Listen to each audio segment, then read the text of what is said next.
பசும்பொன் முத்துராமலிங்க தேவர் ஜெயந்தியை முன்னிட்டு பசும்பொன்னில் தற்போது முக்கிய அரசியல் நிகழ்வுகள் அரங்கேற தொடங்கியிருக்கின்றது. கடந்த 1.5 மாதத்திற்கு முன்னதாக அதிமுக தலைமைக்கு கெடு விதித்ததாக நடவடிக்கைக்கு உள்ளான செங்கோட்டையன் தற்போது கட்சியிலிருந்து நீக்கப்பட்ட ஓ பன்னீர்செல்வத்துடன் கைகோர்த்து ஒரே வாகனத்தில் வந்திருக்கிறார். பசும்பொன் முத்துராமலிங்க தேவருக்கு மரியாதை செலுத்தும் விதமாக இருவரும் ஒரே வாகனத்தில் வந்து கொண்டிருக்கின்றனர். அதே நேரத்தில் அம்மா மக்கள் முன்னேற்ற கழகத்துடைய பொதுச் செயலாளர் டிடிவி தினகரனும் இந்த இருவருடன் சந்திப்பதற்கு வாய்ப்பு இருப்பதாகவும் தகவல் வெளியாகியிருக்கிறது. இந்த சந்திப்பு குறித்து தனக்கு எதுவும் தெரியவில்லை, பார்த்தவுடன் தெரிந்தவுடன் பதில் சொல்கிறேன் என்று அதிமுக பொதுச் செயலாளர் எடப்பாடி பழனிசாமி பசும்பொன்னில் தன்னுடைய கருத்தை தெரிவித்து கூறியிருக்கிறார். இந்த நிலையில் இந்த சந்திப்பு என்பது செங்கோட்டையன் இன்னும் தன்னுடைய முயற்சியிலிருந்து பின்வாங்கவில்லை, கட்சி நடவடிக்கைக்கு எடுக்குமா என்ற ஒரு கேள்வி இருந்தாலும் தன்னுடைய அந்த ஒன்றுபட்ட அதிமுகவை வலியுறுத்திய குரலிலிருந்து அவர் பின்வாங்கவில்லை. அதற்கான முயற்சியில் ஈடுபட்டு வருகிறாரா என்ற ஒரு கேள்வியும் எழுந்திருக்கிறது. அதே நேரத்தில் கடந்த காலத்தில் பாஜக தலைவருடன் மிக நெருக்கமாக தென்பட்ட செங்கோட்டையன் அண்மை காலத்தில் அதுபோன்ற எந்தவிதமான சந்திப்பிலும் ஈடுபடவில்லை. இந்த நிலையில் இந்த சந்திப்பு தொடர்பாகவும் பசும்பொன்னில் அதிமுக பொதுச் செயலாளர் எடப்பாடி பழனிசாமி அளித்த பேட்டியையும் தற்போது பார்க்கலாம்.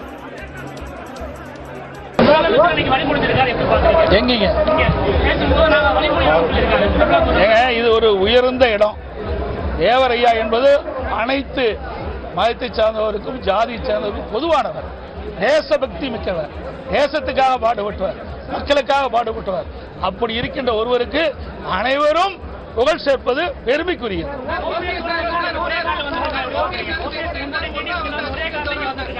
தெரியவில்லை, வந்தால் தான் தெரியும், வந்தால் நான் பதில் சொல்றேன்.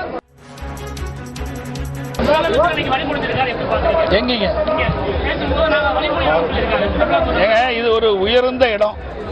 தேவரையா என்பது அனைத்து மதத்தை சார்ந்தவருக்கும் ஜாதி சார்ந்தவருக்கும் பொதுவானவர், தேசபக்தி மிக்கவர், தேசத்துக்காக பாடுபட்டவர், மக்களுக்காக பாடுபட்டவர். அப்படி இருக்கின்ற ஒருவருக்கு அனைவரும் புகழ் சேர்ப்பது பெருமைக்குரியது.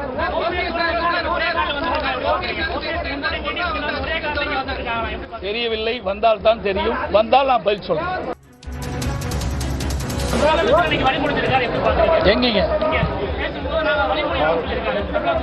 இது ஒரு உயர்ந்த இடம்.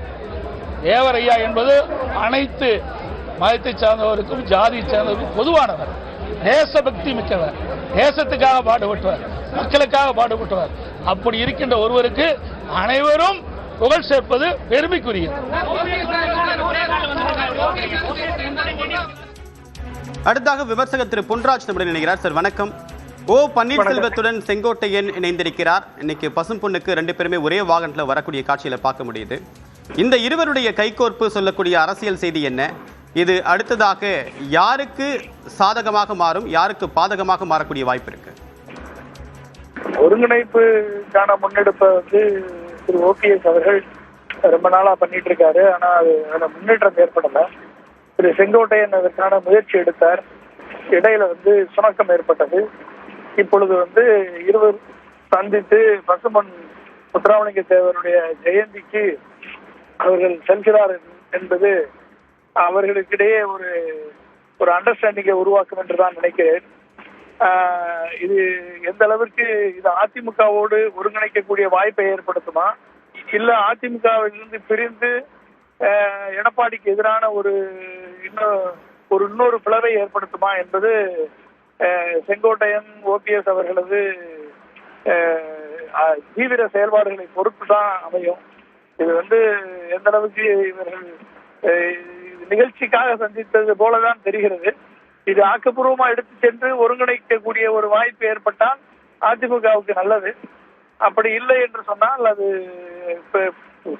எந்த அளவுக்கு வருகிறது என்பது இருவரு செயல்பாட்டிலும் இருந்து நமக்கு சந்தேகங்கள் இருக்கிறது. எனவே இது எந்த அளவிற்கு இது ஒர்க் அவுட் ஆகும்னு எனக்கு தெரியல.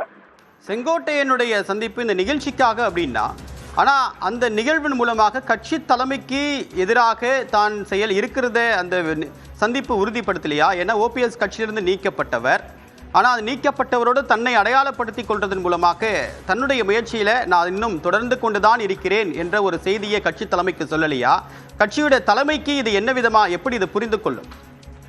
கட்சி தலைமை இப்பொழுது திரு செங்கோட்டையன் அவர்களை முற்றிலுமாக புறந்தள்ளித்தான் திரு எடப்பாடி பழனிசாமி அவர்கள் செங்கோட்டையனை முற்றிலுமாக புறந்தள்ளி விட்டார். அதுல எந்த விதமான மாறுபாடும் இல்லை. திரு செங்கோட்டையன் அவர்கள் எடுத்த முயற்சி நல்ல முயற்சி. அதிமுக ஒருங்கிணைந்தால் மட்டுமே வலிமை இழந்த வலிமையை பெற முடியும் என்பது அவரது முயற்சி. ஆனால் அந்த முயற்சிக்கு மற்ற தலைவர்கள் இதுவரை எந்த விதமான ஆதரவு கரத்தையும் நீட்டவில்லை. ஆனால் இன்றைக்கு அதிமுகவினுடைய நிலை, இன்றைக்கு ஒரு நடிகரின் கட்சியின் பின்னால் புதுசாக தோற்றுவிக்கப்பட்ட அன்டெஸ்டட் பார்ட்டியின் பின்னால் சென்று கூட்டணிக்காக தவம் கொடுக்க வேண்டிய நிலை ஏற்பட்டிருக்கிறது என்பதை நினைத்து அண்ணா திராவிட முன்னேற்ற கழகத்தினுடைய தொண்டர்களும் சரி, அதிமுகவினுடைய அடுத்த கட்ட தலைவர்களும் சரி ஒரு மன குமுறலில் இருக்கிறார்கள் என்பது தெரிகிறது. ஆனால் அதை எப்படி வெளியே கொண்டு வருவது, அதை எப்படி ஆக்க சக்திக்கு பயன்படுத்துவது? பிளவு என்பது நடக்கும், ஆனால் ஆக்க சக்திக்கு எப்படி பயன்படுத்துவது, அதை எப்படி கொண்டு வருவது என்பதில் பல்வேறு குழப்பங்கள் நீடித்துக் கொண்டு வருகிறது. எடப்பாடி அவர்கள் இருக்கும் வரை, எடப்பாடி அவர்கள் இருக்கக்கூடிய மசில் பவர், மணி பவர், அது இருக்கும் வரை எடப்பாடி அவர்களை இவர்களால் ஒன்றும் செய்ய முடியாது என்றுதான் நான் கருதுகிறேன். அத்தனை பேரும் இணைந்து இதற்கு ஒரு முடிவு கட்டினால் மட்டும்தான் அதிமுக ஒற்றுமைப்படும். இல்லை என்று சொன்னால் அதிமுக என்ற கட்சி இந்த 2026 தேர்தலில் மிகப்பெரிய ஒரு தோல்வியை தான் சந்திக்கக்கூடிய நிலை ஏற்படும். திரு பொன்ராஜ், இப்ப இவங்க சர்வைவலுக்காக இந்த ஸ்ட்ராட்டஜியை பின்பற்றுறாங்களா, இல்ல தேர்தல் வரைக்கும் இந்த ஸ்ட்ராட்டஜி அப்படின்றது இருந்தா அது அதிமுக பாஜக கூட்டணிக்கு கணிசமான பாதிப்பை இந்த மதுரை தென் மாவட்டங்களில் ஏற்படுத்தும் அப்படின்னு புரிஞ்சுக்கணுமா? அதை ஆல்ரெடி தென் மாவட்ட மக்கள் அதிமுகவை புறக்கணித்து விட்டார்கள். எடப்பாடி தலைமையிலான அதிமுகவை புறக்கணித்து விட்டார்கள் என்பது வெள்ளிடை மலையாக தெரிகிறது. மதுரையிலே பிஜேபியை தாண்டி 3ஆம் இடத்திற்கு சென்று விட்டது அதிமுக. ராமநாதபுரத்தில் திரு ஓபிஎஸ் அவர்கள் 2ஆம் இடத்திற்கு அதிமுகவை டெபாசிட் வைக்க வைத்து விட்டார். இப்படி தென் மாவட்டங்களிலே அதே மாதிரி தேனியிலையும் அப்படிதான் அதிமுக வேட்பாளர் டெபாசிட் இழந்து விட்டார். எனவே திரு டிடிவி தினகரனிடம் இது வெள்ளிடை மலையாகத்தான் இருக்கிறது. எனவே முக்குளத்தூர் கம்யூனிட்டி ஒட்டுமொத்தமாக புறந்தள்ளப்பட்டு விட்டார்கள் என்று அவர்கள் ஃபீல் பண்றாங்க. அதை ஒருங்கிணைத்து நடத்தினால் அவர்களை எப்படி உள்ளே கொண்டு வருவது என்பதற்கு எந்த விதமான ஒரு அறிகுறியும் தென்படவில்லை. ஏன்னா எடப்பாடி மிக தீவிரமாக இருக்கிறார். நான் கண்டிப்பாக ஓபிஎஸ் அவர்களை சேர்க்க மாட்டேன் என்று தீவிரமாக இருக்கிறார். அதே நேரத்தில் செங்கோட்டையை நீக்குவதற்கும் தைரியம் இல்லை.